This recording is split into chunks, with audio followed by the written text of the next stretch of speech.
It's looking like we are live right now. My name is Amir Zen. What's up, y'all? Tonight we are going that is working. Tonight we are chatting about Israel versus Palestine. Myths, facts, and solutions. And before you watch this whole thing, leave your comments down below. Let me know what you think about Israel versus Palestine conflict, what your solutions are, and how we can move forward on this. So we're just going to be checking right now to see if all the streams are working. If you're tuning in right now, say what's up. My name is Amir Zen, and you might be asking yourself, why is this guy talking about this topic right now? Well, if you know what's going on in the world right now, you know we are potentially doing the rinse and repeat, divide and conquer propaganda, where once every few years, politicians try to start World War III, and oftentimes it has to do with Iran in the 21st century. And they're doing it again. And if you're new to this being awake game, you might not have remembered how many times this has happened in the past. So we're going to be talking about this today and just talking about history, the politics, and what the solutions even are. Solutions, what's the solution? One state, two state? I'm going to go over what I believe are the best solutions. And before I continue, my position on this topic is finding the most efficient, least violent, and prosperous outcome for all parties involved. And I would love to know what you think about that as well. So before we go a little deeper, I want to just give a little background on this topic. First things first is that people say that this has been going on for thousands of years. While that is true that there have been conflicts in that area for thousands of years, it's not true that the Israel-Palestine conflict has been going on for thousands of years. That area of the world is where Jesus is from. That area of the world has thousands of years of history. So conflicts existed there for centuries before this one. This conflict is about 75 years old at this point. So very important historical note to make is that people think that it's a thousands-year-old conflict. This Israel and Palestine conflict is about 75 years old. And you could say, a little over a century old now, but officially from when the state of Israel was declared and officially recognized by other countries like the United States, who obviously, as you know, was one of the primary supporters of the state of Israel.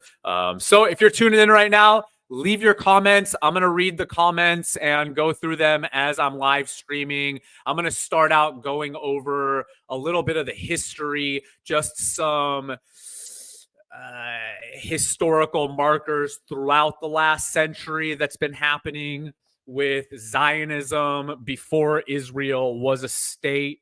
And Zionism is the ideology that is the basis of the state of Israel.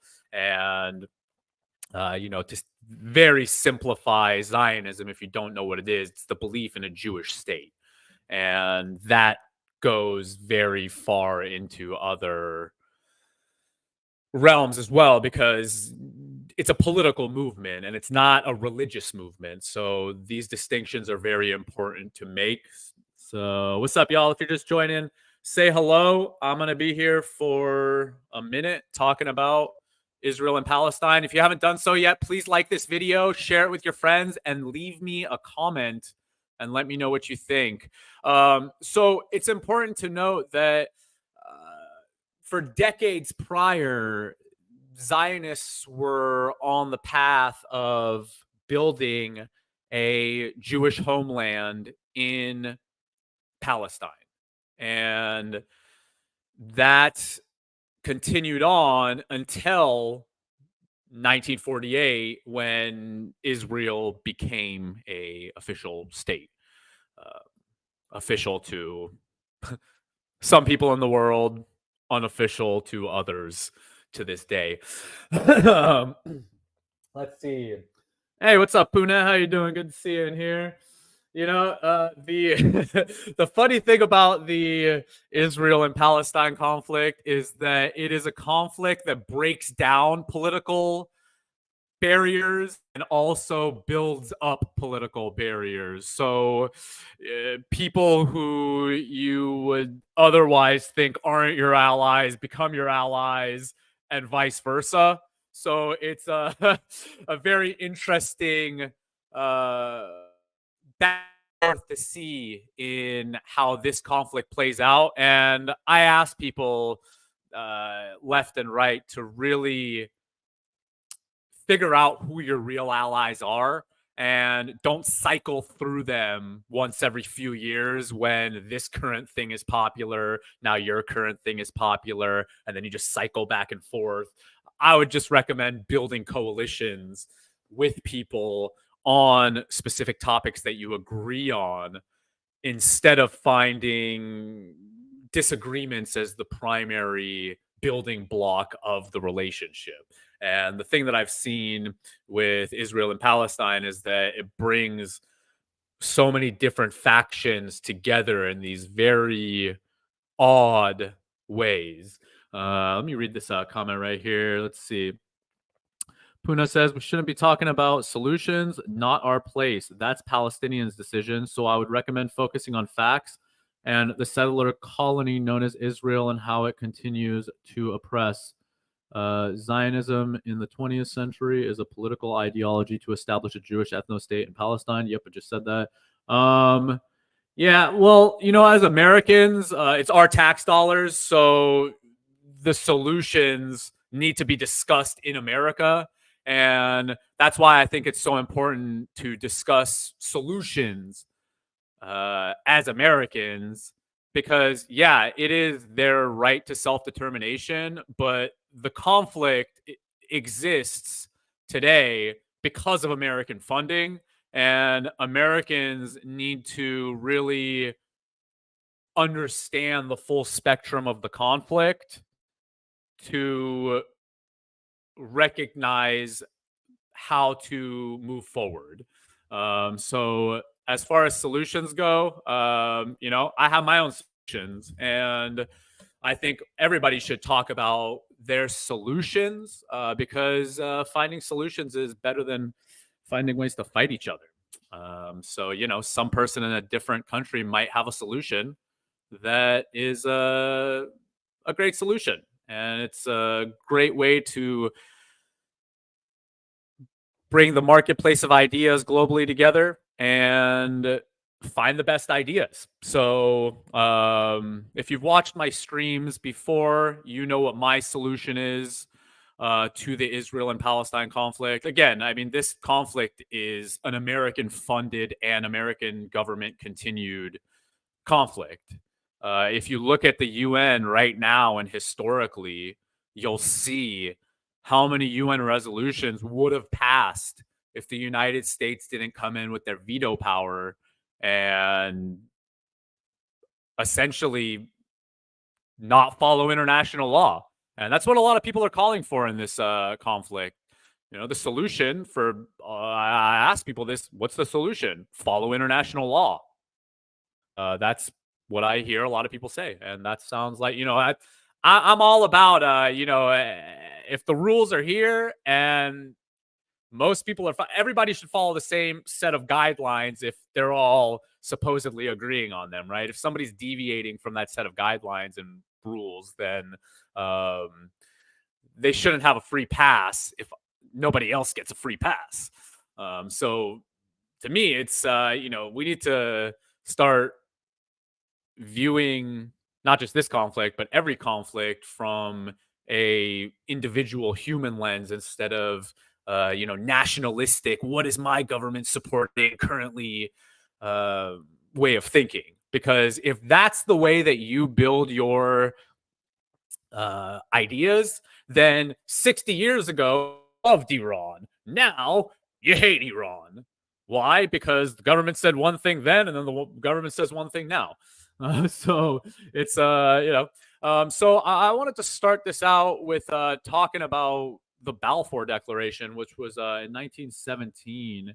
And let's see, why do you? Oh man, hey, if you're gonna like fight, don't do that here. Like, don't be angry when you're in my streams. So, comment section, don't put your anger on me because I'm not using your exact words.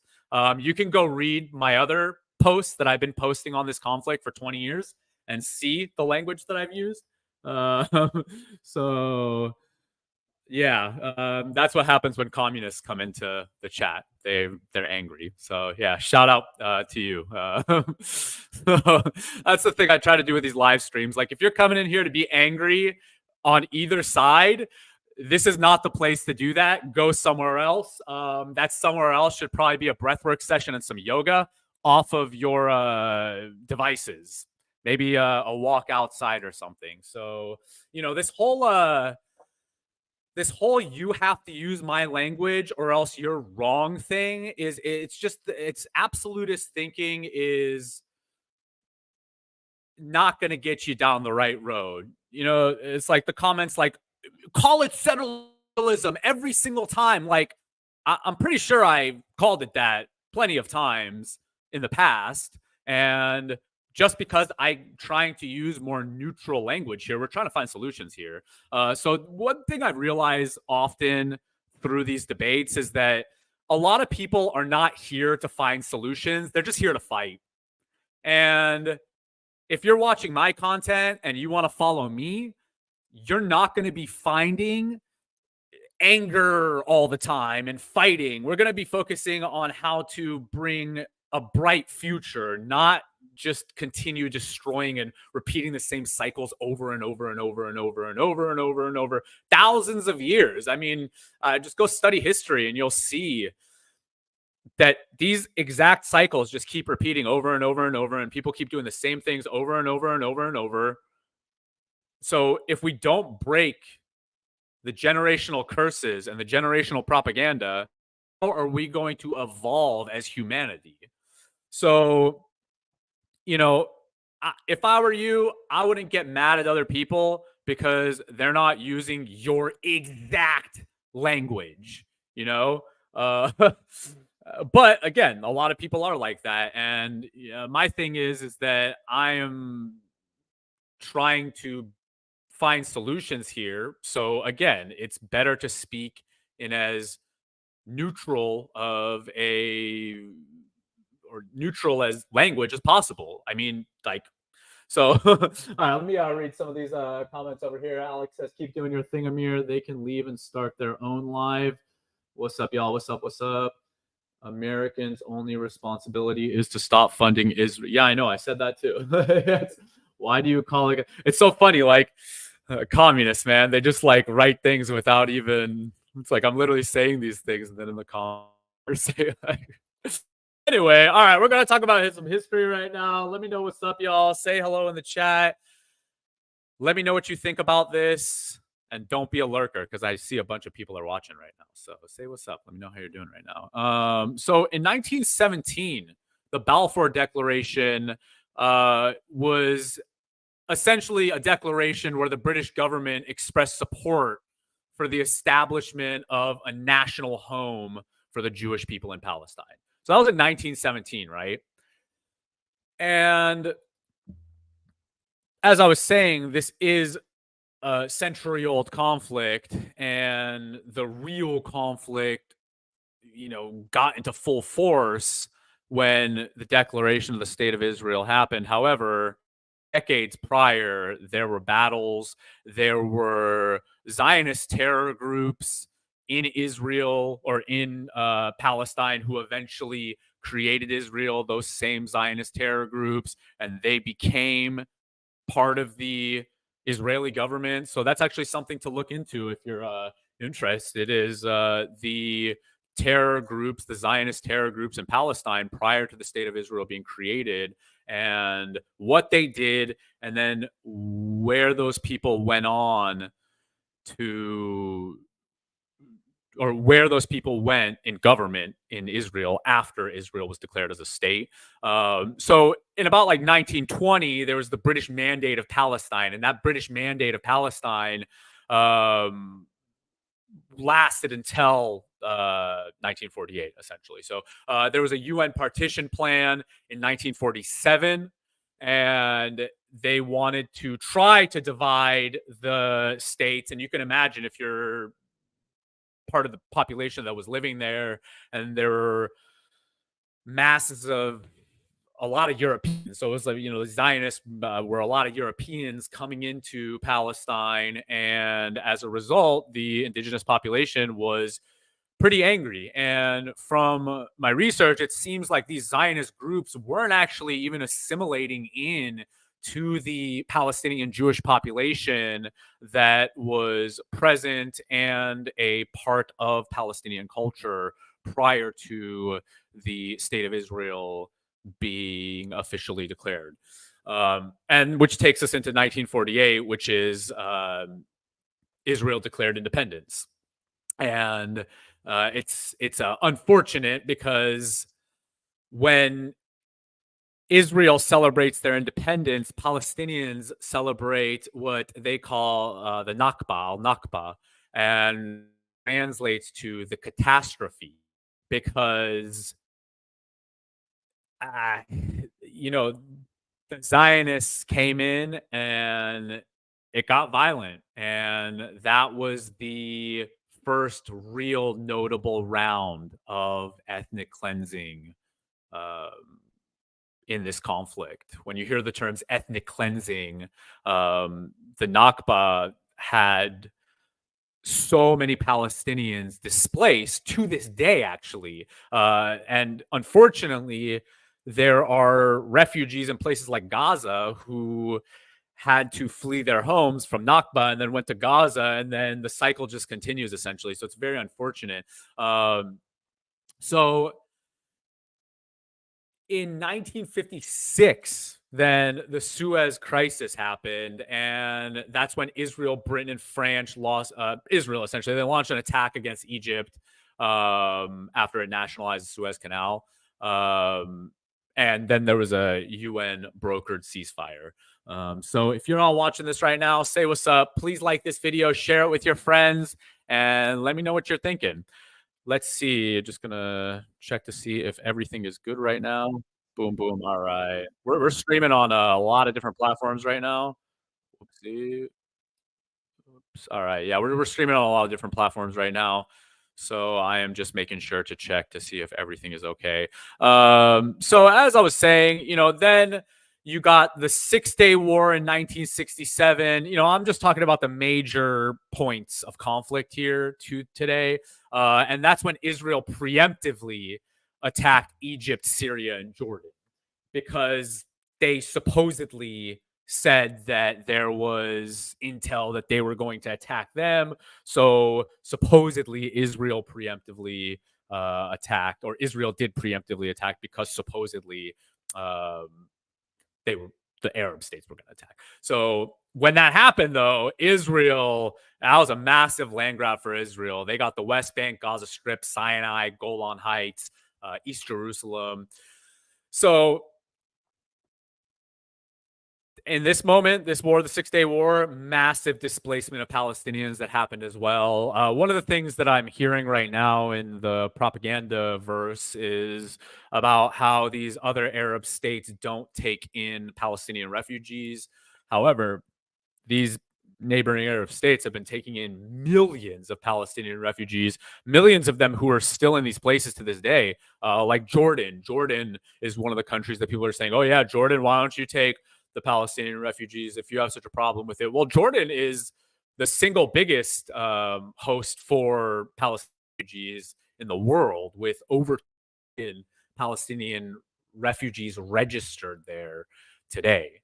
So, it's a big one. And what's happening in Gaza today, that's going to displace a shitload more people. So this has just been people being displaced and displaced and displaced. You can American history with the American Indians and see similar things happen to them as far as displacement goes in regards to having to move to this place. Then they say, sorry, now you got to move to this place. And I say, sorry, now you got to move to this place. And then boom, you're dead. Yeah. So after that, in 1973, there was the Yom Kippur War. And that's when some Arab states launched an attack on Israel. And as you see, what happened with Hamas this time around was on a Jewish holiday as well, because your enemy knows that this is the day that you're probably not going to be doing war things, right? And strategically, you could imagine why that would be the efficient route for war. So, that happened. Another ceasefire. So then you see like this cycle. It just keeps, we're only at 1973 right now. The cycle just keeps repeating. Attack, and then some shit happens. A lot of people die. A lot of people are displaced, and then ceasefire. A few years passes. There's like kind of sort of conflicts here and there, and then boom, something else happens. Oh, look, then 1987, the first Intifada happens, and the first Intifada is a Palestinian uprising, and that started in the West Bank and Gaza. And why? Because the Palestinian people were sick and tired of being occupied by a foreign military occupation. So as a result, they fought back, just like you're seeing today. So this fighting back thing that the Palestinians are doing, it hasn't stopped. It's been a tit for tat for almost 100 years now. That's what I'm saying. We need to come up with a solution. That tit for tat has been happening almost solely because of the United States. So, the solutions would, I think that you let Israel and Palestine come up with their own solutions without major powers around them influencing them, then they're probably going to come up with a much more peaceful and efficient solution for the people that are there, compared to if the imperial powers are the primary influence, like America or Russia or any other player in the region. So that Intifada lasted for years, until the Oslo Accords. And the Oslo Accords happened in 1993. And that resulted in the creation of the Palestinian Authority, the PA. And it was just a series of agreements that Israel and Palestine had with each other. The problem is, though, every time these agreements happen, objectively, Israel doesn't follow them. So what Israel will say back is that the Palestinians don't follow them, therefore they violated the ceasefire, and now we get to go carpet bomb them again. But in reality, just objectively speaking,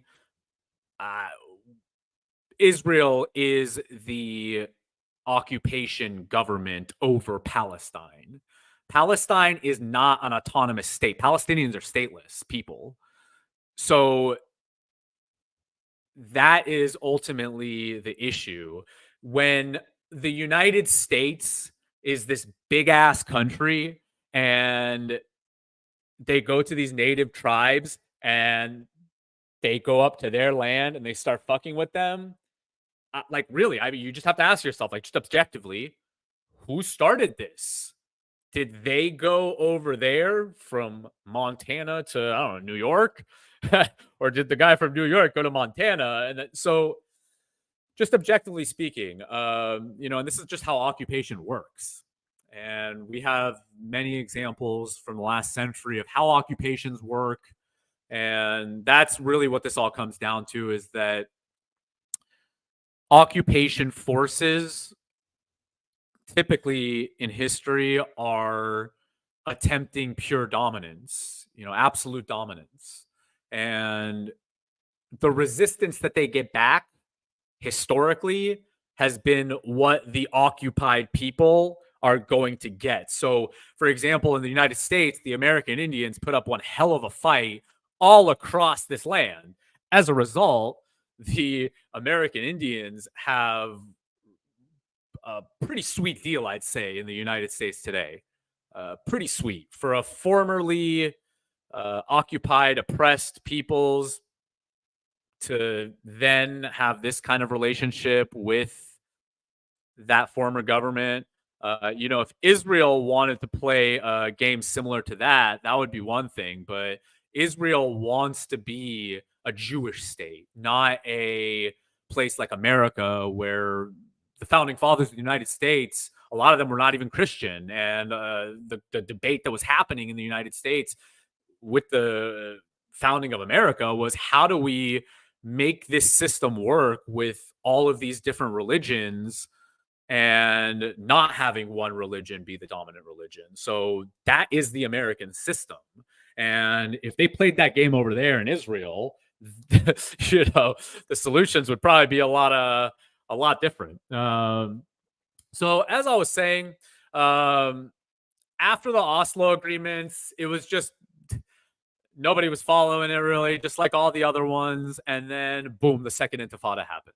So that's another Palestinian uprising, right? So if things just are getting better with these accords and agreements that they're doing, then why do these uprisings keep happening? Well, because if people are pissed off about their living conditions, they're going to rise up. Whether it's Israelis doing it to them or Palestinians doing it to them, they're going to rise up. People are going to rise up when they get oppressed too hard. That's just, it's human nature, So then the second intifada happened. That was like 2000 and 2005. And then Israel was also in Gaza at this time. So by 2005, then the Gaza disengagement happened. Then it kind of takes us into this more modern history that we have right now up until this day. So the last 20 years. So say the global war on terror, which arguably the entire thing was fought for Israel. And so from 9/11 on, Israel, up until the global war on terror, Israel, to today, Israel trying to start World War III. All of that history kind of molds into the last 20 years. And it seems like very cyclical, like the Gaza wars, for example, in 2006, when Hamas came into power and they got elected. So this is very important to know. When people say, well, you elected Hamas, half the population are children. And the last election they had there was in 2006. Do the math, right? 17 years ago, 2023, we're almost in 2024. 2006. That means most of the people there did not actually vote for Hamas or vote. So that's a very important aspect of all of this, is that they say, well, you people, that's your government, will overthrow them, blah, blah, blah. They don't have elections like we do here. And actually, a few years back, they were supposed to have another election and they didn't. And they postponed it again. So, and I believe it's postponed indefinitely right now. So then, these like Gaza wars keep happening. So if you've been in this focusing on this conflict for the last few decades, you would know that what's happening to Gaza today is nothing new. The only thing that's new is it seems like the level of just sheer murder and destruction that the Israeli government is doing is on a level that nobody has seen before yet. It's just, and we could look at the death toll as well to verify that. Another thing that's very different this time is the fact that everybody has cell phones. And today, just today, the Israelis fully cut cell service and internet. So I've been hearing, Telegram channels from Gaza, they're just empty, blank today. So all these wars, they just kept popping off. Donald Trump came into office, and then tensions rose even more when Donald Trump officially recognized Jerusalem as the capital of Israel. And this is just hotly contested because Jerusalem is the capital for, it's like this important area for so many prominent religions like Judaism, Islam, Christianity, that declaring it Israel's capital is just inflaming tensions more, essentially, and pushing the one side over finding a diplomatic solution that can stop the violence. Because when Trump recognized Jerusalem as the capital, that just stoked violence. And we've been seeing since then to this day, from 2017 to what just happened, starting the last, it's been like almost a month already. It's been happening. And another important thing to note is that through these violent moments in history, there have been countless Palestinian resistance movements that were peaceful, that had support from Israelis. And you know what happens whenever the Palestinians decide to do the peace marches? Israelis start killing them. So you can imagine, it's that quote: "Those who make peaceful revolution impossible make violent revolution inevitable." So you don't hear that, though, on social media, that these Palestinians were trying to peacefully protest and march and have freedom marches. Then the Israelis just started shooting them. You don't hear about that. What we hear about is the cycle. When things start flaring up, when the United States government wants to try to go to war with Iran again, and they know they can make it maybe happen this time, maybe, usually for Israel, because America going to war with Iran is Israel's war. It's Israel who's been trying to go to war with Iran. I mean, America has been trying to go to war with Iran since 1979, but I would say that the reason the conflict is still so hot and heavy without some kind of diplomatic solution with Iran today is because Israel is in the middle of that. So it's very problematic. And I mean, the whole theme of all of this is that if the United States was choosing diplomacy over choosing one side who is genociding the other side, I mean, what Israel's doing right now in Gaza is a genocide.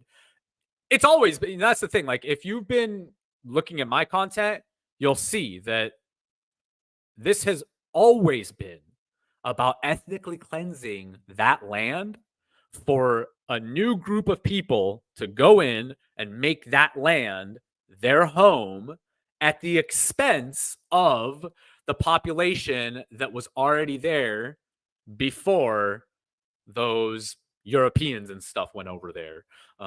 So it really comes down to something that was prevalent in the 17th, 18th, 19th, and 20th century, settler colonialism. And generally, countries like the United States are getting over that. And they don't behave in the same gruesome manners that they did, say, a few hundred years ago, where, say 100 years ago, 200 years ago, settler colonialism was absolutely brutal. And I think the thing that is a shocker to a lot of people with Israel is like, oh shit, you guys are acting like it's still the 20th century. Like, you're just carpet bombing neighborhoods. What do you think this is, dude? World War II?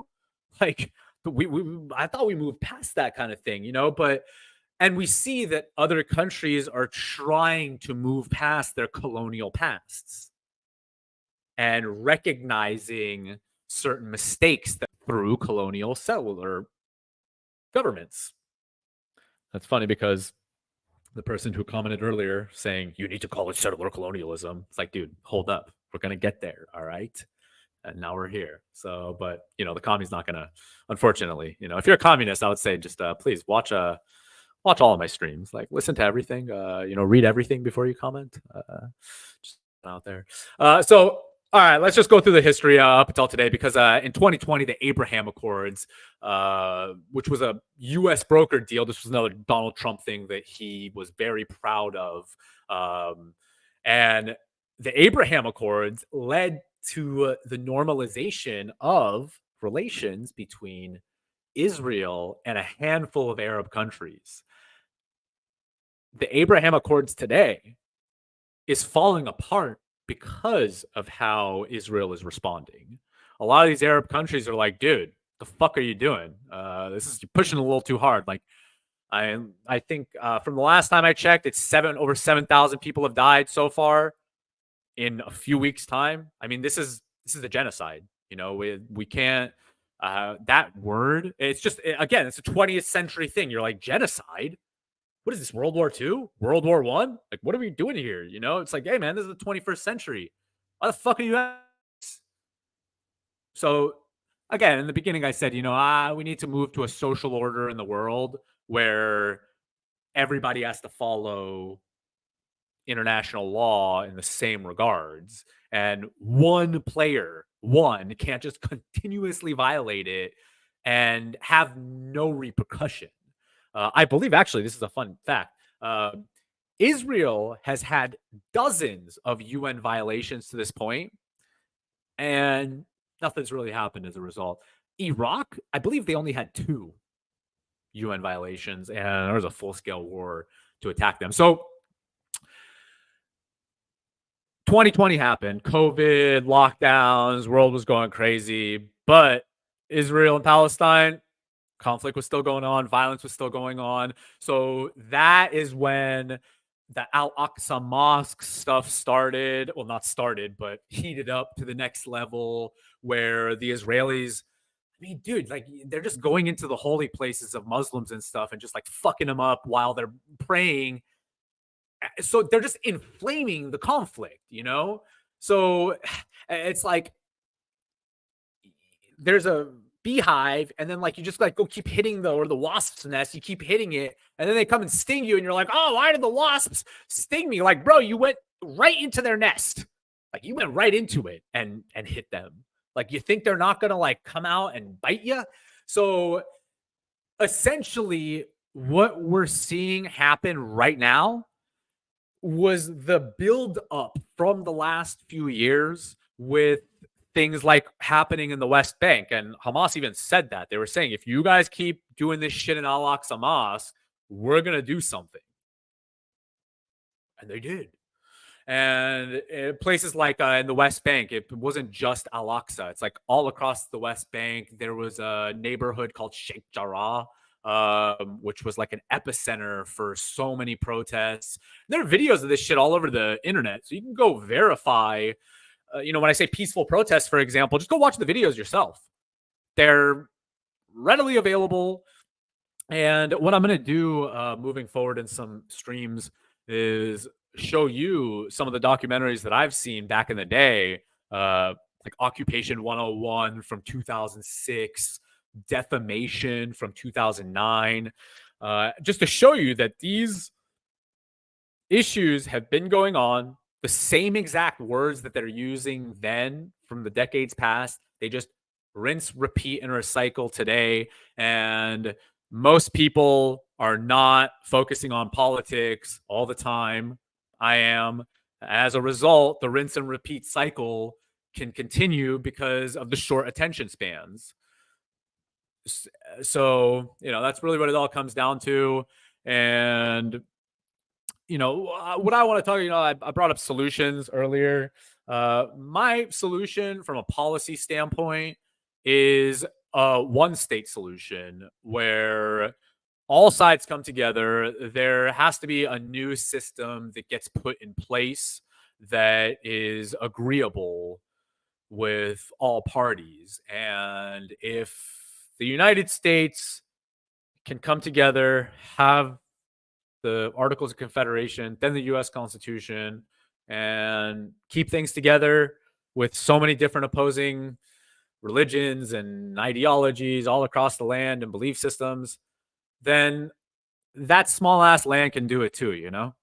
So, one state solution, a constitutional republic style system similar to our American style system that is a system built off of protecting and defending your God given natural rights,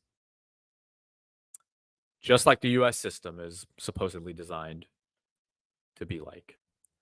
And from there, you move forward. You can't have that place be for one religion or another religion.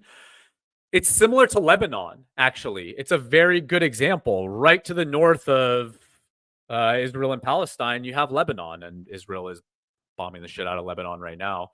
And Lebanon has a bunch of different religions that came together and created a coalition government.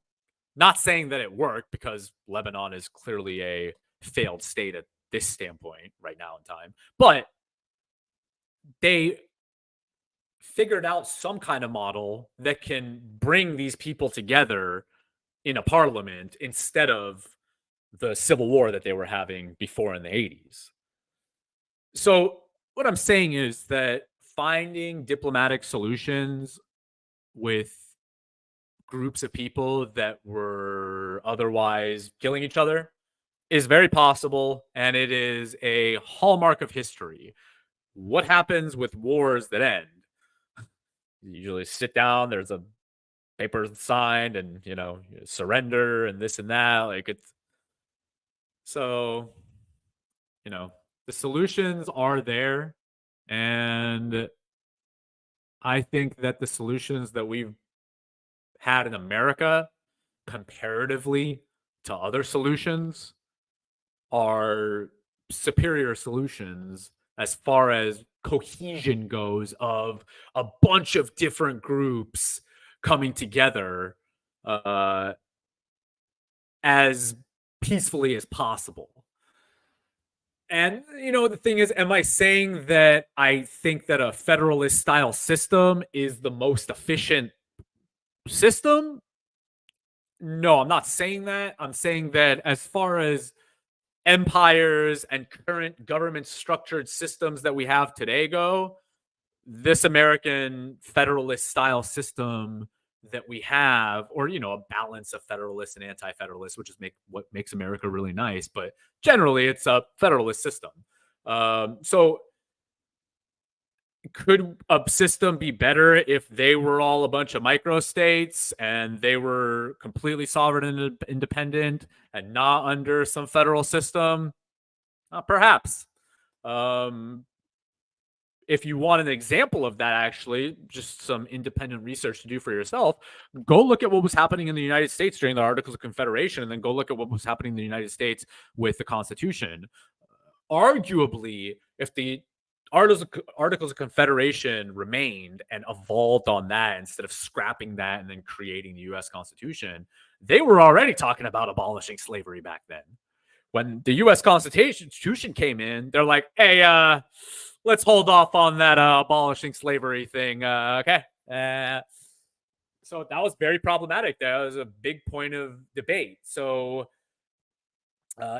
are more autonomous, smaller states that are independent more efficient, and they can come together for certain common goals? Or, what I'm asking is, I want you to ask yourself this, is what's better, a bottom-up system, a top-down system, something kind of in between like we have today, which is leaning more towards top-down the deeper we get into our history, So ask yourself that. And this has been the debate for literally all of American history, actually. That's the Federalists and the Anti-Federalists. Before the names Federalist and Anti-Federalist even existed, they were having this debate. So again, the point is, if Americans can make it happen and keep war among each other at a minimum, like the Civil War, a long time ago. It's been a long time since Americans have, one side gone at it like that, and I'm hoping that we can get past this era in American history without having violence happen among Americans like we saw in the Civil War, because the Civil War was, I believe the Civil War was unnecessary and could have been accomplished in a much more peaceful manner. However, when you study deeper and you study Abraham Lincoln and what his mindset was, you'll understand why they were so adamant about securing America as an empire. And you could look at Abraham Lincoln actually as America's first emperor.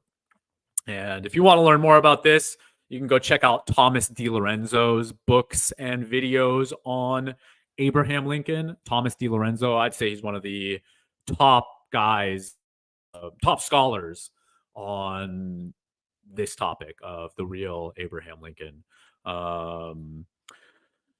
So I'm just gonna let's see. You know what? Before we continue, I'm just gonna take some CBD. We're taking a little water break. If you have some Specker, take a little Specker break right now as well.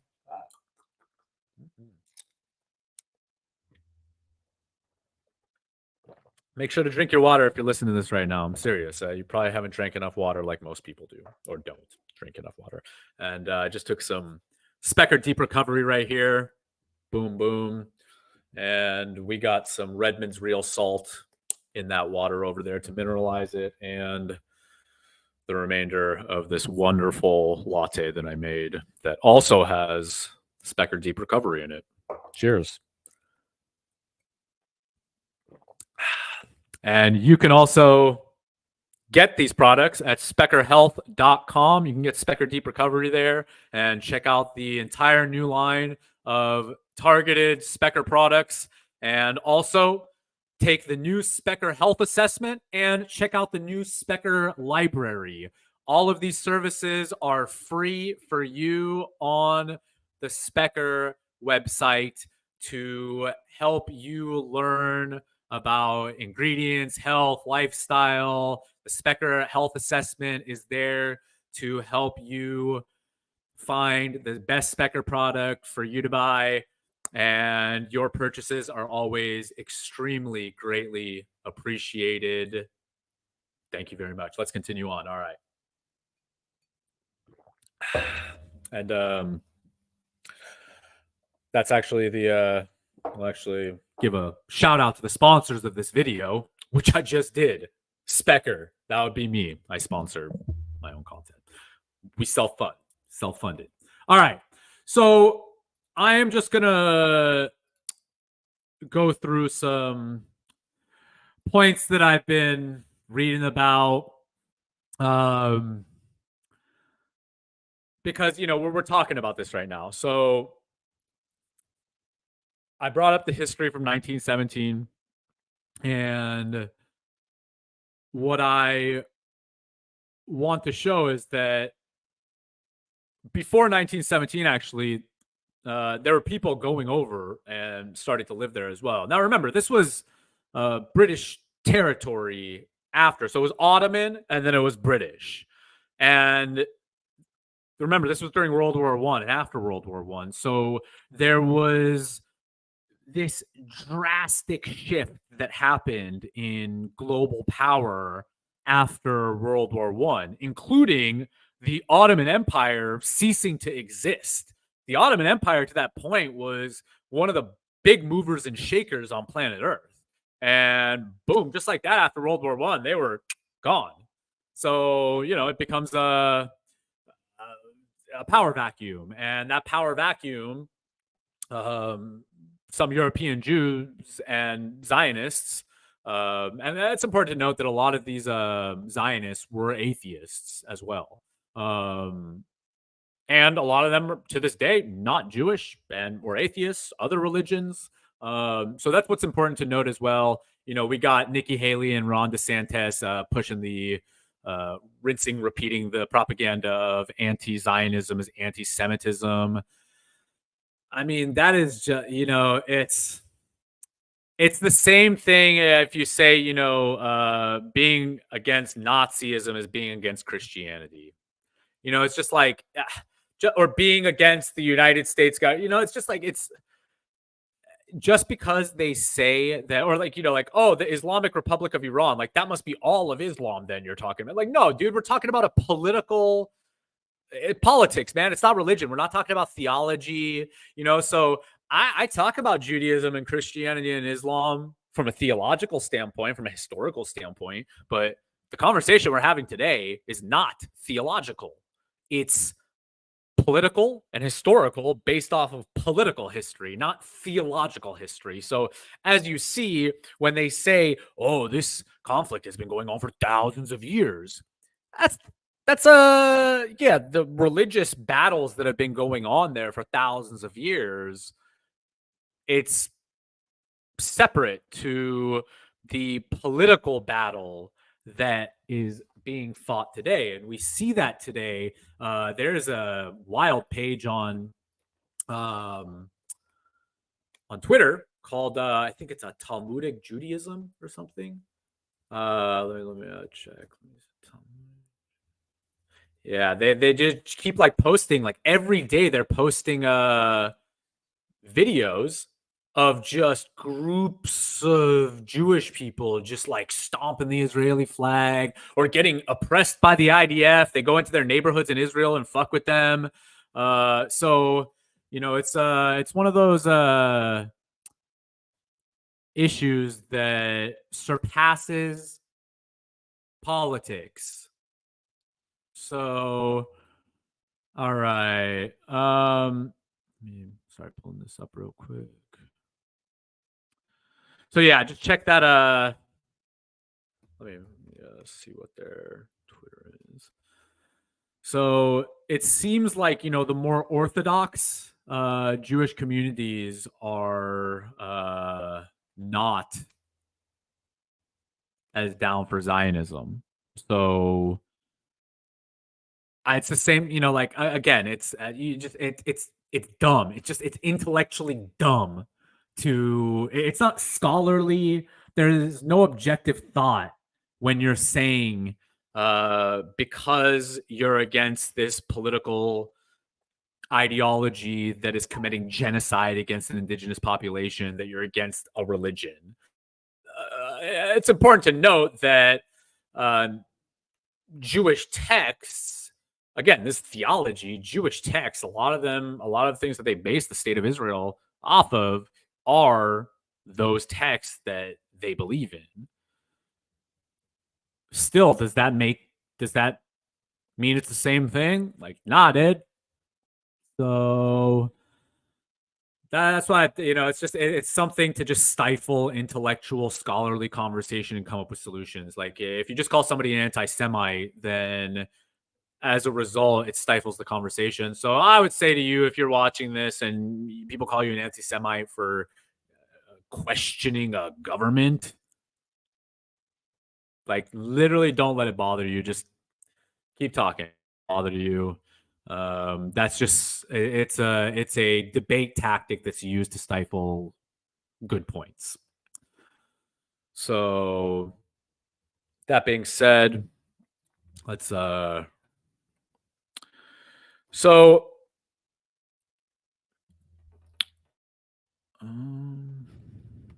this all up.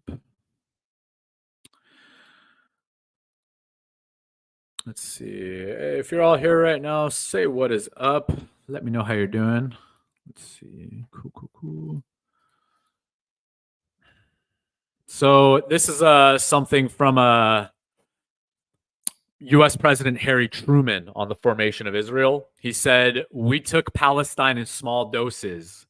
You can't move 5 or 6 million people out of a country and fill it up with 5 or 6 million more and expect both sets of them to be pleased." So a lot of American politicians realize what they're doing. And, I guess to start ending this off, the new Speaker of the House that just got elected, Mike Johnson, the first thing he did was a bill to, what was it? Say they support Israel. Like, dude, this is America. You got to put America first. America's going through all these problems, and that's the first thing you fucking do, bro. Like, that's not gonna be popular, you know. So I tell these American politicians right now, I think almost every single American politician is just toting the line. And, you know, even people who say like Donald Trump, like, oh, we didn't have war during Donald Trump. Like, bro, no, it just like things weren't popping off like they were right now. The blowback of what Donald Trump was doing in his term with the Abraham Accords and the Jerusalem capital thing, like that's, you know, so Donald Trump was inflaming tensions constantly as well. So just want to read this. This is from Rune Otstarg on Twitter. It says mainstream media's coverage of the conflict between Israel and Palestine ignore the enormous importance of financial imperialism. Before we dive into that, let's begin with some fundamentals. Civilization scales in layers. Layer 0 is the belief system. Layer 1 is the monetary system. Everything else is layered upon the monetary system. In practice, this means that a sound monetary system promotes peace and prosperity, while an unsound monetary system promotes war and economic destruction. So, which monetary system is the relationship between Israel and Palestine built upon? Many Norwegians take pride in the Norwegian government's involvement in the peace process between Israel and Palestine, which took place in the 1990s. When we look at the monetary system, they made the parties agree to. There's no reason to think highly about it. Now, when I mentioned the Oslo Agreement earlier, and I just mentioned Norway now, that's what I'm talking about in the 1990s that was going down. So let's see. My live is ending right here, right now. Cool. They're only giving me an out. That is funny that they're capping me on the gram as usual. All right. Your live video ended. Wow. Thank you so much for ending my live video. Cool. Yeah, I just got my live video ended on one of the. Why did you do that? Well, I guess we're going back. Give me 1 second. I'm gonna. Boom, boom. All right. I'm just trying to start this stream. I am one person, by the way. I am the director, producer, and the talent. And we're streaming right now on 1, 2, 3, 4, 5, 6 platforms. That's wild. Wow. Did they actually bet? Fuck you, Instagram. Fuck you, Instagram, bro. The shadow banning that I've had there is just on a level where, you know, this is why I'm spending so much time on Twitter now. All right, so I'm just gonna continue on this. That was fucking day in the life of a truth seeker and freedom fighter. Half your days are spent navigating around censorship and not being able to go live. All right. You know what? Fuck this. I'm gonna try it again. I ain't gonna let them get me. Not this time. Let's see. Let's see if they actually let me go live again. Dude, let's go. All right, hell yeah. Yeah, if they do. So, all right, when we look at the monetary system they made the parties agree to, there's no reason to think highly about it. On the contrary, it's a disastrous arrangement. It fits U.S. interests with the privilege they have with the global reserve currency, the dollar standard, like a glove. No wonder why Bill Clinton smiles happily in the pictures of the Oslo Agreement. And it was perfect if Israel wanted to continue to subjugate the Palestinian people.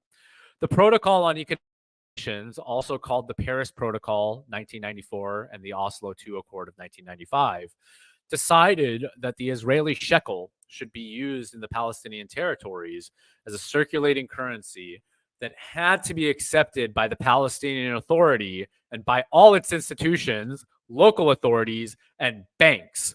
So you're the Palestinian people here, and you're like, yeah, we want our autonomy, we want our freedom. And then the occupying people that you're supposedly making this peace deal with are like, actually, you're not going to get your freedom or autonomy.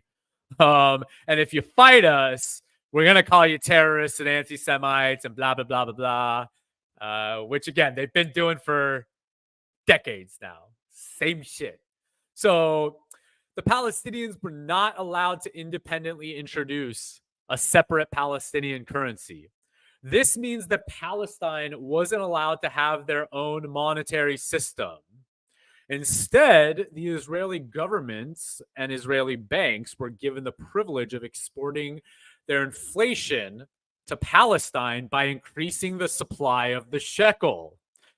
And if you know anything about the Federal Reserve System, you'll see what Israel's system is based off of as well. A central bank fiat currency system. And they wanted to inflate and push that supply then on the Palestinians. What could go wrong?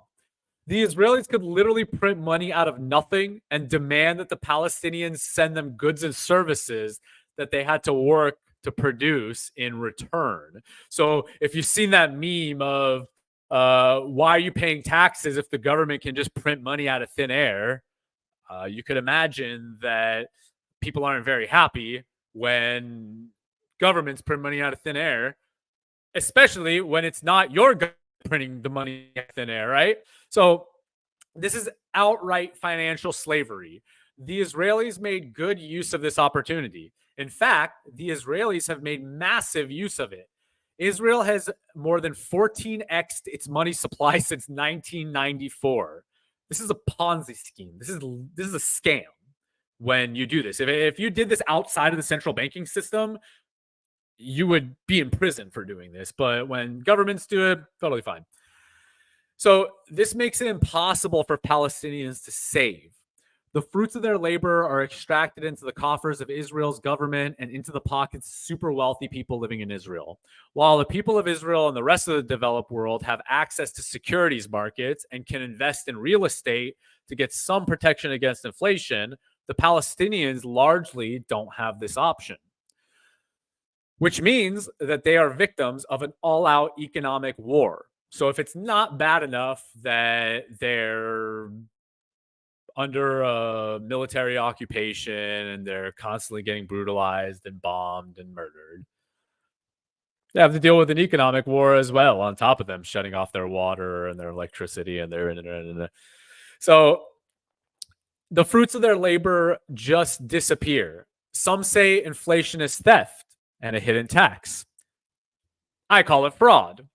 What we can agree upon is that it's a highly efficient wealth extraction device. The exorbitant privilege of producing money out of nothingness is also the most powerful political tool you can have, more powerful than any weapon.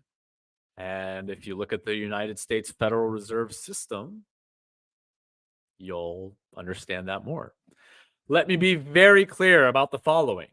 The monetary system that Norwegian bureaucrats and politicians helped set up in Palestine doesn't provide any excuse for terrorism, but it's an important part of the explanation of why Gaza attracts and breeds extremism. They have a monetary system that gives them no hope at all. Everything the Palestinians try to save finds its ways to the Israelis by the means of manipulation of the supply of the shekel. Destitute Palestinians in Gaza and watch the people of Israel become rich at their expense. It's an arrangement that fuels hate and resentment, and it must end immediately. So if you're all just tuning in right now, say what's up, leave your comments, and we're talking about Israel versus Palestine, myths, facts, and solutions. So that's this is such a nuanced topic. So, going back into the whole anti-Semite thing, it removes the nuance from the conversation. You know, it's like, hey man, why don't you just stop talking shit and instead we can have a nuanced conversation about monetary policy. But as you see, when the conversation is nuanced, you break outside of the two side paradigm. And as we saw with a comment earlier, we saw there's one side that is just stuck on the two side paradigm. You should say it in this way. It has to be thought about this way. Well, both sides are saying that. And what I'm saying is that there is a full spectrum outside of this tiny little approved opinion, allowable opinion that's happening within the establishment of the debate, where we're sitting here looking at the full picture and seeing that, hey, there can be a lot of positive, nuanced solutions that happen if we could just have nuanced conversations without one side saying, you're an anti Semite, and then the other side saying, oh, what, you support genocide? Like that's so as you see, it's like, so if you're trying to fight for the freedom of the Palestinian people, like, dude, you gotta. I'm trying to fight for Israel. Like, I don't give a shit what you're trying to fight for, but falling within the narrow-minded, allowable opinion discussion is not gonna lead you to the most efficient and positive outcomes. What it's going to do is it's going to continue the same exact cycle of divide and conquer, which then results in you and your neighbors and your friends and families being divided while the Democrats and the Republicans are sitting up there in Congress all supporting the same things. When it comes to war, Democrats and the Republicans come together as the uniparty that they really are, and there is no fights when it comes to funding Israel. So, this is the real issue at hand. So if you're in the chat right now, say what's up. Let me know how you're doing right now. Let me read through some of these comments. See, I had some guy tell me, Saul said, I had some guy tell me today, tell me where Israel is violating international law with Palestine, and I had to explain international law to him. Wow, what do you mean by that comment? I do not understand. If you could elaborate on that.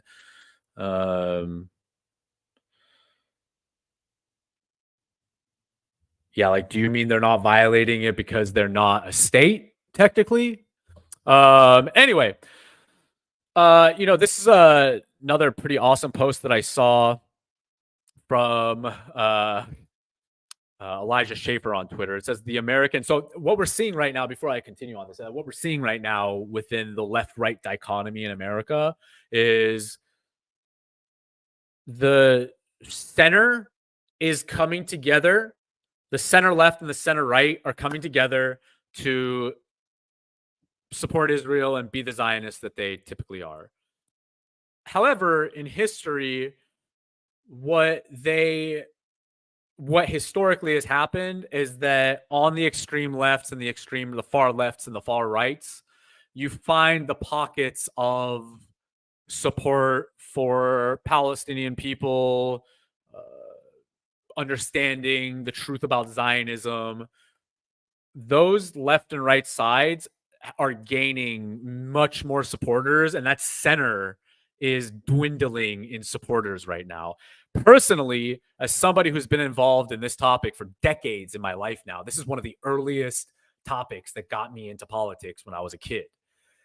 I have never seen so many people on the right in America go against the Israeli Zionist narrative.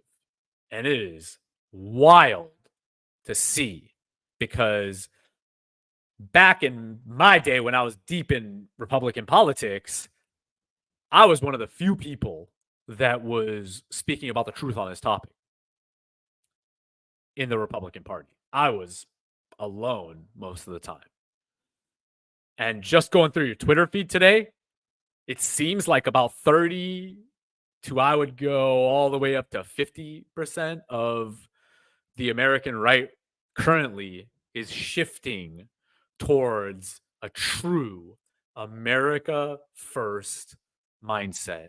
And I actually saw a post today from Jake Shields that said AOC is more America first than these neocons who are supporting Israel before they support America. And it's just wow, what an unfortunate reality to see that the people who pretend in speech that they care so much about America first, then you look at these American communists and you're like, dude, you're actually like, damn, that's you're putting America first and saying we shouldn't be funding this. Wow. The thing is, you might not, AOC might not be thinking, okay, we have to put America first, but actions speak louder than words. When the neocons on the right are saying America first, and then literally the first thing that the new Speaker of the House does is something for Israel and not something for America, like, bruh, like, how are you going to say America first? How are you going to say you believe in America first when your actions are contrary to what you're saying? So it's just an unfortunate reality. And whether you're in the Democratic Party or the Republican Party, you will discover very fast that just because you're part of the same political party doesn't mean that you have the same beliefs. So let me read this from Elijah Schaefer. It says, the American right-wing media landscape is forever changed. I don't care how many millions of followers and dollars these big conservative networks and commentators have. The true right wing successfully fought off their pressure in this Israel-Hamas conflict. They cried for genocide, used bad theology to justify their horrible geopolitical opinions, and used bullying tactics to try to silence opposition from within their own party, just like they did to me when I was deep in the Republican Party. We didn't cave, and minds are changing to our side because of it. Even watch many of the big guys tone down and blind support for a foreign nation because they can read the room. We are winning, they are losing. And this really has more to do with America coming first than what I think about Israel. And that's what's important. Thinking about what's being done in Israel and Palestine comes second to what's being done in my home, where I'm from. So, I'm just so happy that so many Americans are realizing this. Because like I said, in the years past, we were in a very bad position. And hey, Jacob, if you can join me, I would love to have you join me right now. You would be an amazing voice to have on. If you're in front of a laptop and you have a webcam and you could join me on web and also your phone, let me know if you could do that, and I'll send you a link so you can join me on the 5 other streams that I'm doing, and we get live a Palestinian Christian perspective on the topic. So if you can do that, let me know. I'll send you a link. So as I was continuing with this, they're still richer than us and continue to get more views because they say nothing controversial since they serve their masters well. This is Con Inc., Conservative Inc., the Ben Shapiros of the world. Saying there are 2 genders isn't edgy. They'll never be fully honest about where the real fight is for reasons we all know. But damn, I've never been more proud. We aren't the dissident right anymore. We are here to stay, and we're going to be gaining more ground coming into the election because we are being honest, and that's what people crave. The fact they've been unfollowing and blocking all of us out of spite is a clear sign they're aware of their falling position. Their grasp on gatekeeping is slowly slipping away. They showed how ridiculous and emotional they are, getting ratioed by their own audiences in the comments to this day. Go look at Ben Shapiro's ratios. Be patient, Anon. The war hasn't been won, but we have definitely won this battle. I have hope that one day we can win back our party and the minds of the right wing to get done what we know must be done. Now I have 2 books that I'm recommending for you to read. The first one, in chronological order of when they were written, is called The Betrayal of the American Right by Murray Rothbard, which can be found for free at Mises.org. The second book is Reclaiming the American Right by Justin Raimundo. And these books go through the history of the American right and how throughout American history, a big chunk of the American right, the old right as they're called, had very freedom-based, non-intervention, anti-war style beliefs. And it is my goal as an American to see a resurgence of the old American right in the United States. And I believe when we make that happen within the next 10 years, if not less, America will enter a new golden age unlike we've ever seen before in American history. So just throwing that out there. Something to think about, y'all. And I just want you all to think about that. And, before we continue, it's actually important to note as well that Israel is the single biggest recipient of U.S. foreign aid since World War II. We have people dying on the streets from drugs, homelessness. We have wild mental health problems all over America. And American politicians, instead of giving those billions of dollars to you, or instead of cutting your taxes so you can actually keep that money yourself, they raise your taxes, and instead of giving that to you, they just go give more money to foreign governments who usually use it for violence and death and destruction. Weapons of war. They use it for war. So, just something to think about. Like, I don't care that if you replaced Israel with any other country as the single biggest recipient of foreign aid, I'd say we shouldn't be giving any other country, replace it. And I'll replace that with but my belief is that all the countries, America should not give foreign aid to any other country. America should come first. Put America first. Once everything's good in America and everything's nice and dandy and the average American individual is prosperous and happy with their lives, then maybe I'll be open to having a discussion about what happens outside of our American borders. But right now, you got to look in the mirror first. And what American politicians need to really understand right now is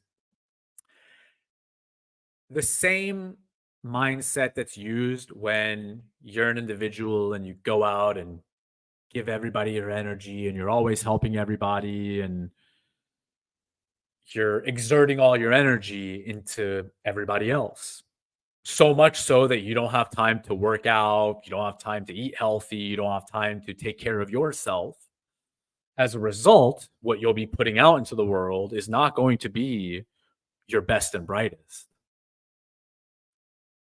Scale that up into the macro, and the same exact scenarios happen. If the United States cares more about the military empire and retaining that and growing it in other countries than it does what's happening inside of our borders,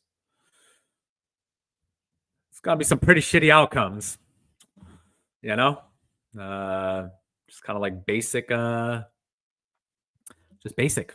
Another actually book that I would like to recommend, and if you're listening, listen closely. Look, stop getting your information on these topics, on any topic, from these social media shorts. If you're actually trying to learn about foreign policy, political history, empire history, solutions to these issues, then you're not going to get that off a 20-second short on social media.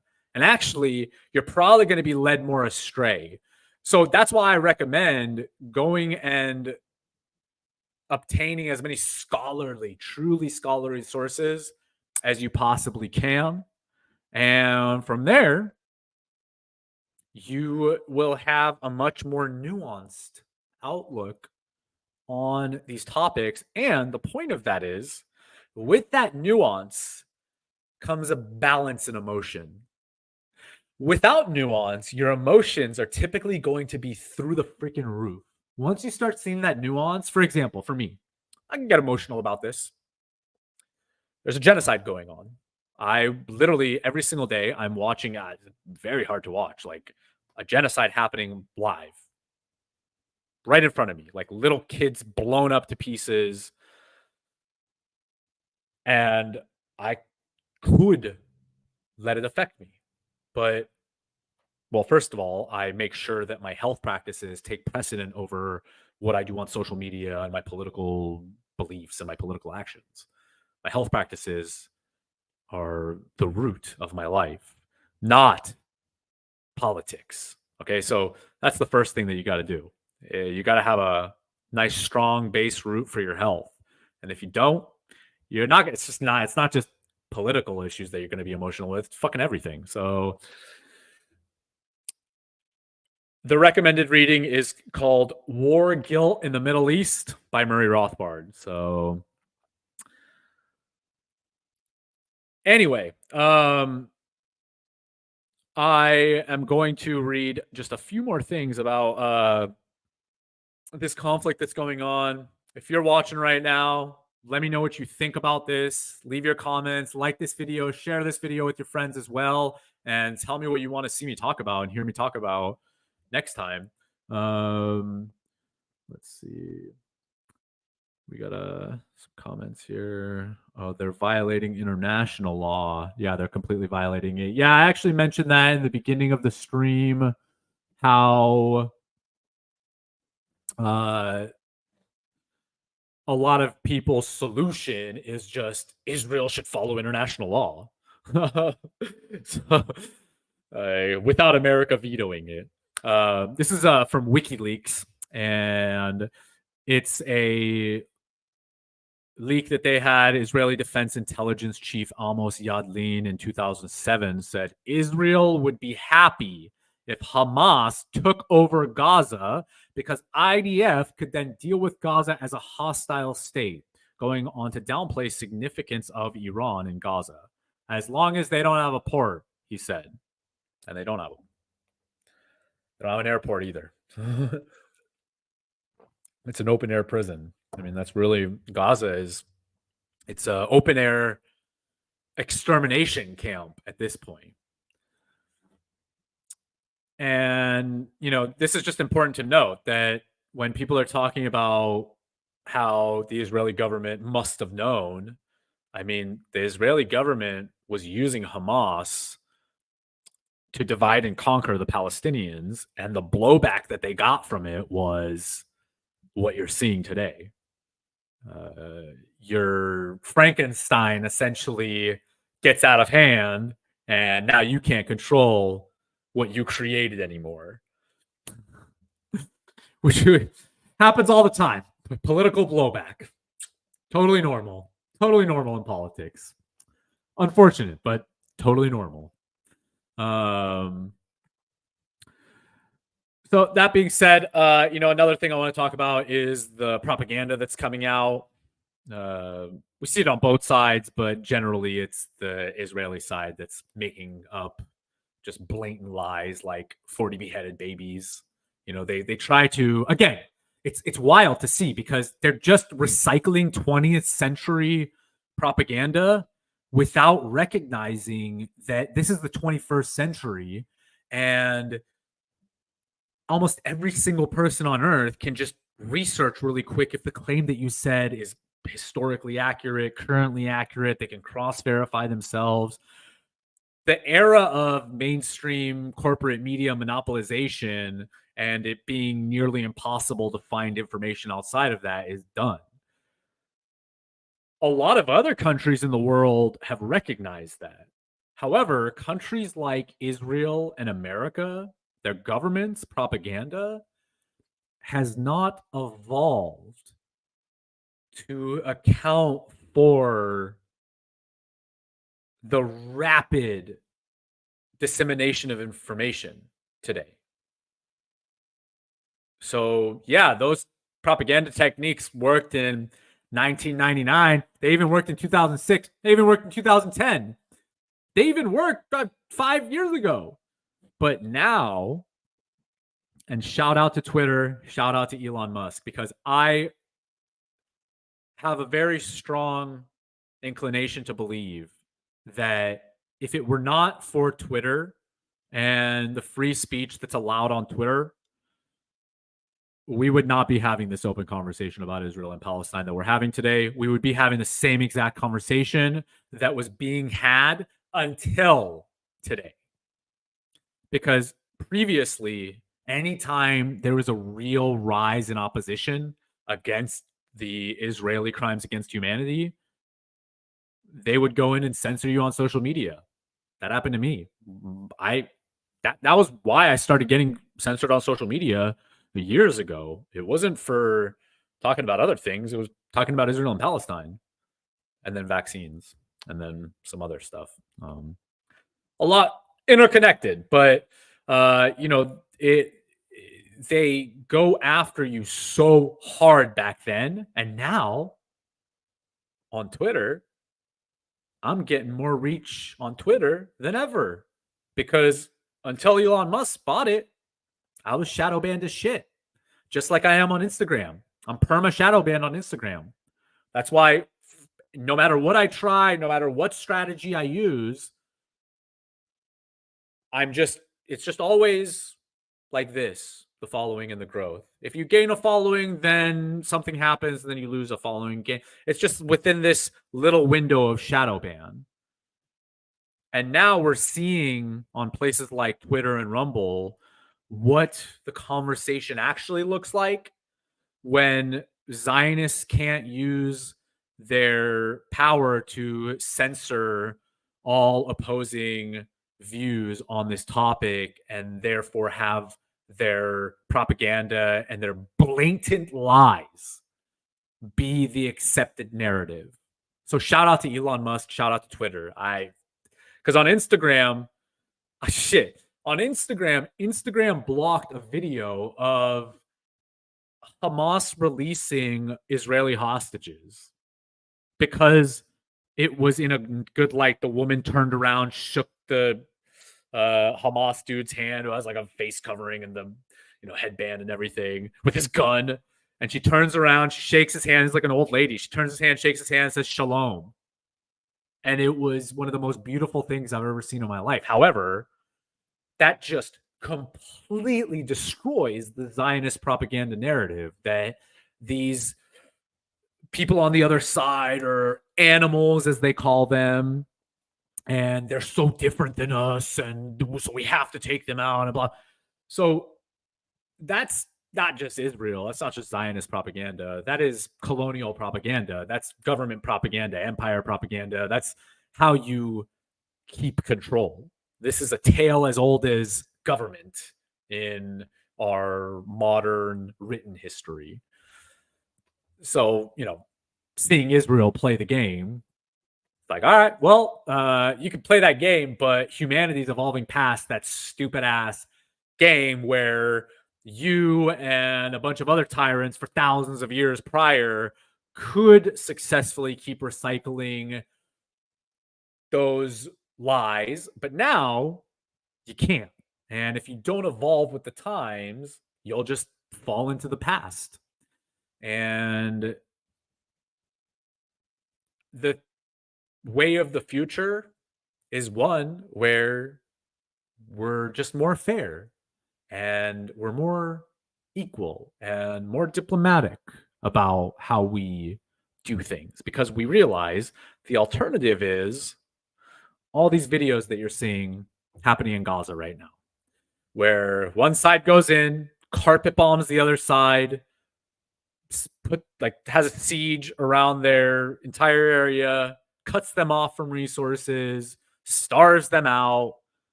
Again, like I said, study 20th century history, y'all. You'll see that this gruesome style of command and control is something that needs to evolve because we're not going to evolve as a human family if we don't. And if we just keep those cycles over and over and over and over, which is literally what's happening.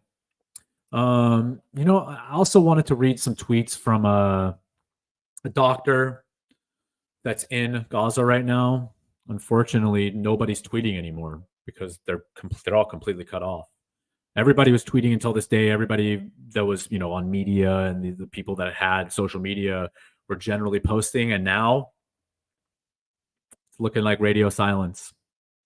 So this is Dr. Ghassan Abu Sita, and he's in Gaza right now. And he said yesterday, back operating at Ahli Baptist Hospital 11 days after the massacre. So if you remember, that was the Christian hospital that Israel bombed and then said Palestine or the Palestinians bombed it with a failed rocket attempt, which anybody who's paid attention to this conflict knows that Israel lies about these things all the time.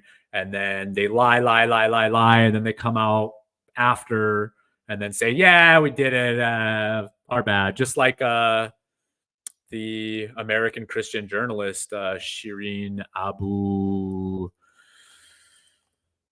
Akleh, who was a Palestinian American journalist that was murdered by the Israelis. And in the beginning, they said they didn't do it. And then eventually they came out and they're like, yes, our bad. What are you going to do about it? He said, back operating at Ahli Baptist Hospital 11 days after the massacre, ground floor wards and or suite rehabilitated, critical for personal reasons and to decrease the pressure on Shifa Hospital, and most of all for moral reasons. They will not shut down our hospitals. So Israel keeps trying to tell them, you need to shut down the hospitals and evacuate. Evacuate where? To the next hospital that you're saying you're going to bomb to? So this is genocide 101. This is not caring about the civilian population. This is genocide 101. So, this tweet says from Ghassan Abu Sita, says 2,665 children killed, 2,665 cheeky smiles, 2,665 dreams of tomorrow, 2,665 favorite cartoon characters, 2,665 favorite meals, 2,665 someone's everything. And that number has drastically risen. There have been over 7,000 Palestinians officially that have now been killed in Gaza in the last few weeks. And Joe Biden and other politicians came out and they started saying, well, hey, you can't verify what Hamas is saying about all those people that are dead. And so the Ministry of Health in Gaza came out and they just published the names of 7,028 Palestinians, including 2,913 children killed in Gaza. And it's just a list that you scroll for 212 pages of just names of dead people. And the first 88 names are from the same family. The next 72 names are from one family. They're literally wiping out entire families right now. Imagine. Not just you and your parents and your siblings get wiped out. All of your aunts and uncles, all of your first and second cousins, all wiped out at the same time as well. Is that a genocide? Are you going to tell me that wiping out entire families, entire lineages off the face of the planet is not a genocide when you're directly targeting innocent people? Like children. Remember, half the population in Gaza are children.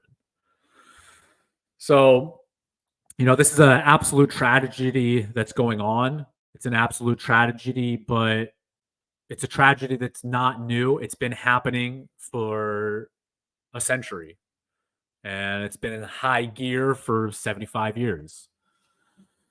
So this tweet is from yesterday that he said the UN has a major fuel depot in Rafah in South Gaza. The Israelis are threatening to bomb any convoy it sends to Shiva Hospital, even though they can easily monitor it from the air. Shifa Hospital is 36 hours away from running out of fuel for the generators. So the Israelis know that they're running out of fuel. And then on the day, essentially, that they're going to run out of fuel, they cut all their cell service and they cut their internet. Now, think about if you're an emergency service right now and they just bombed an apartment building and you have to go there. You have to get the call that it happened. Now you can't even get that call that it happened. So this is darkness on a level that we should not be seeing in a future world, in the near future, God willing, because this is evil on a level that just cannot continue. You know, carpet bombing, people that are stuck in a tiny space with nowhere to go. It's fucked up. But I know that we can have solutions. And as Americans, we need to be the ones pushing for a solution the most because, like I keep hitting, American tax money is the primary reason this conflict continues in the way that it is continuing. And just another tweet from Edward or Big Black Jacobin. You guys are right. Israel would never bomb a hospital. It's not like 5 days ago they hit a children's hospital in Gaza with white phosphorus or anything. Israel issued those evacuation orders to 22 hospitals in the past week because they were worried Hamas would bomb them. So do you see how the propaganda works? Is they go and give them the notices that they're going to bomb the hospitals and evacuate. Then the hospital gets bombed. And then they say, actually, you all did it to yourself. So as you see this colonial mindset, again, it's nothing new. You can go study the 20th century, 19th century to go see all the instances where this was happening in very similar manners to the way that the Zionists in Israel are doing today. Again, the difference is today we all have cell phones. We can all make videos. We all have all the information in the world right at our fingertips. You didn't have that a few decades ago. You didn't have that 100 years ago. You sure didn't have that 1,000 years ago. So things are drastically changing. So when they play this same propaganda tactic where you say you're going to do something to them, then you do it, then you blame the victims, it's like, dude, we've seen that propaganda. All right. Like you can't just keep recycling the same thing and then not expect people to catch on to, oh crap. Just lost my battery here. Let's change that real quick. I hope we did not lose out for too long, but let's see. All right. Sorry about that, y'all. We are going back live, checking to see where this cut out and how long it cut out. All right. A few minutes, 5 minutes, 5 minutes. Cool. 6 minutes, 7 minutes, 10 minutes. Wow. All right. That's cool. Well, we're back now. So sorry about that, y'all. That was 10 minutes of cut out. See, that's the problem is that's actually, I said this last time on my stream. One big problem with StreamYard is when your battery dies on your camera, it doesn't tell you until you go back in there and read some comments and see.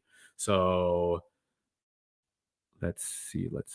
All right. So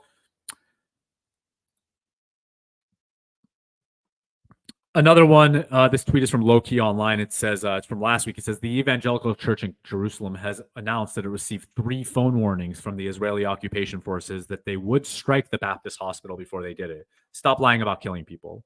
So you see, again, colonial propaganda, rinse and repeat. We can look at other countries and governments that have played the same exact playbook. And a lot of the times it didn't work for them either, even before all this information, which is why so many of those colonial settler governments aren't really doing that shit like they were 100 or 200 years ago. So,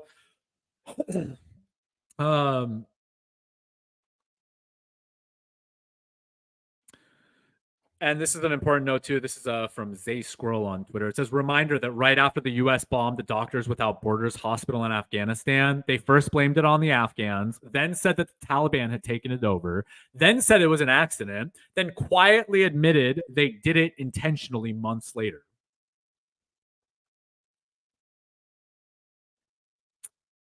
Well, the United States and Israel, greatest allies, right? So look at them playing the same playbook. Again, that might have worked back then. I remember I was posting about this when that happened, the Doctors Without Borders airstrike that Obama did on and killed 42 people in a hospital in Afghanistan. I remember that. I remember posting about that.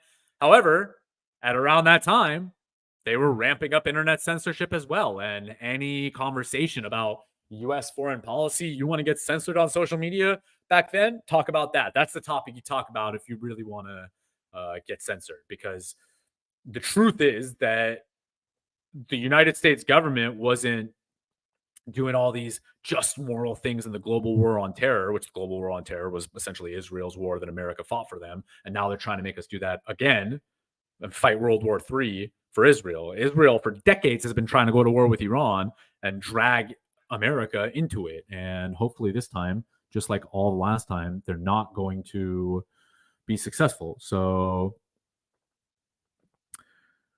we got a comment. That's a good. Jason asks, if you were the prime minister of Israel, what would you do strategically for the best immediate outcome? I would dissolve the state of Israel in its current form and create a new government. In one sentence. Yeah, that's what would you do? Yeah, that's hello. Hey, how y'all doing? What's up, y'all? What's up? What's up? Let me know how y'all doing. I see we got a lot of people in here. It's nice to see people from both sides of this conversation. Add me, Ayo. I hate you, Jacob. Yeah, one of the things I try very hard to do on my streams is find that common ground and have people from all sides find my content as a place where they can go to find more peace and deviate from the status quo of just continued violence.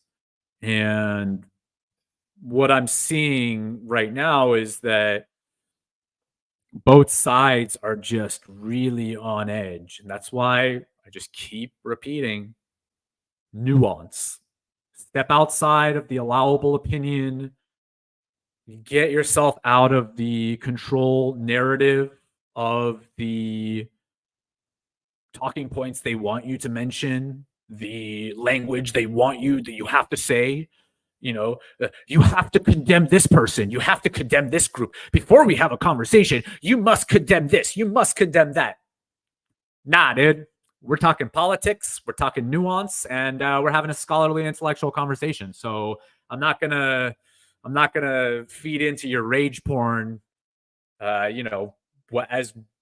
we're having this kind of conversation, you might be able to go play that game with other people, but you're not gonna find that game being played here with my content on my streams.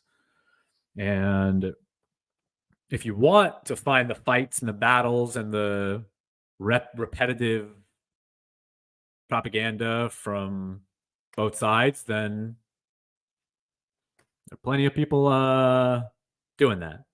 But over here, we're about solutions and finding common ground and a bright future for America first and the rest of the world as well, because the rest of the world deserves freedom just as much as we do here in America. Oh no, did that just crap? I think oh no, it didn't. All right, we're good. All right. Let's we're gonna finish this off real quick right now. And if you are here right now, let's see. The circumcision does not make goat cheese. Is that what they're Oh, that's a funny That's a funny one.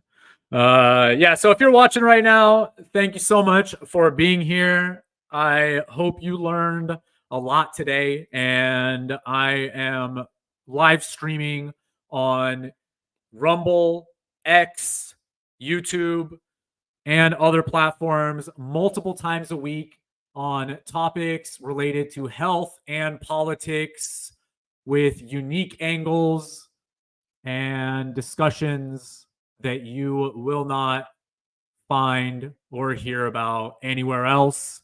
And if you got to this point, check out speckerhealth.com, my company. Take the new Specker Health Assessment and find the best Specker product for you. And also check out the new free Specker library that is full of summaries of scientific studies about ingredients, health, and lifestyle so that you can reclaim your health and become the final authority in regards to your health and your life. Thank you all so much for watching. Make sure to minimize your artificial light, maximize your natural light. Go outside, go for a walk, go exercise, go do a breathwork session, at least one every single day. Go exercise, do yoga every single day. Make your health a priority before you jump into the trenches of the political arena and start to fight. Because if you want to go into the trenches and you're not the strongest that you can be, then not going to be the most efficient outcomes. So make sure that you focus on your health and well-being before you focus on every other thing that's happening thousands of miles away all across the world, which you should focus on as well after you focus on your health. All right, y'all. I love you so much. I'll see you soon. Peace and love. Let's go.